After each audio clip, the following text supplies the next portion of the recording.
प्रभु जीशुख्रीष्ट नाम प्रतिदिन रोटी रे आपण मानक पुणी स्वागत करुअछु। आज अगस्ट मास 30 तारीख शुक्रवार दिन 2024 वर्ष। आज ध्यान हेउछि सदा प्रभु तुमको रक्षा करती, जे तुमको रक्षा करे से शोइबे नहीं। गीत संहिता 121 3 पद। गीत संहिता 21 को भल भाव देख।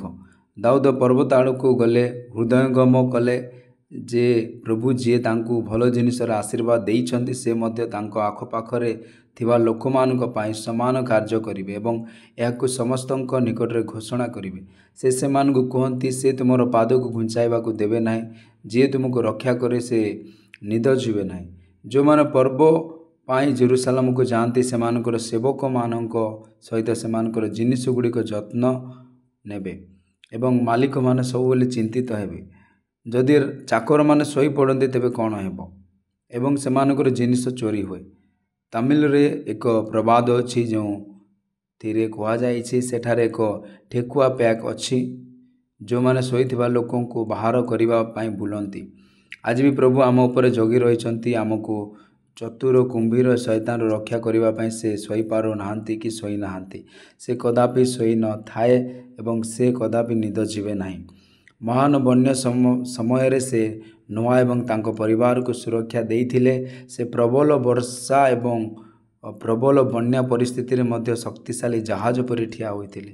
से तुमको एवं तुम परिवार को भयंकर विनाश एवं आसुथिबा विपदर रक्षा करिवे। तुमको रक्षा करिबा पाई से निजको भंगा हेबाकु देले। जे सदोमरे विनाशरु तांको रक्षा करिबा पाई लोट को हाथ धरी नहीं से आपण को उद्धार करिबा पाई तांकर पवित्र आत्मा देइछन्ते। आदि पुस्तक 19:16 पद। से केवल तुमको सुरक्षा दियंती नहीं बरं से दिन राति तुम पाए मध्यस्थी करती। शास्त्र कहे से ही आत्मा मध्य आमर दुर्बलतार साहाय्य करती, कारण आमे माने जानू नहीं जे आमे माने जेपरी प्रार्थना करिबा उचित, किंतु आत्मा निजे क्रंदन करी आम पाई मध्यस्थी करती, जहाँ उच्चारण होई पारिबो नाही। रोमियो 8:26 पद।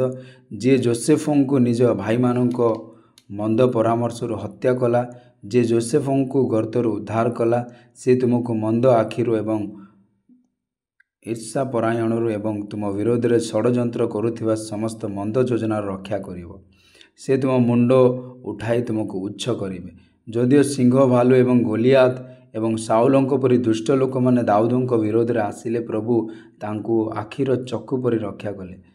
जेतेबेले दाऊदंकु मृत्यु उपत्यका दे जीवाकु पड़िला, एपरिकी मृत्यु जेतेबेले दाऊदंक ठारू मात्र 1 फुट दूर रे थिला, प्रभु तांकु रक्षा करिबा पाई शक्तिशाली थिले।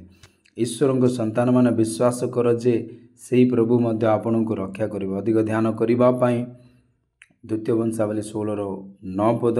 कारण सदाप्रभु चक्षु समग्र पृथ्वी को दौड़े, जो मान हृदय तांको प्रति विश्वस्त से मान निजक दृढ़ भाव में देखाइबा पाई। प्रभु ए वाक्य आपण समस्त को आशीर्वाद करंतु। आमेन।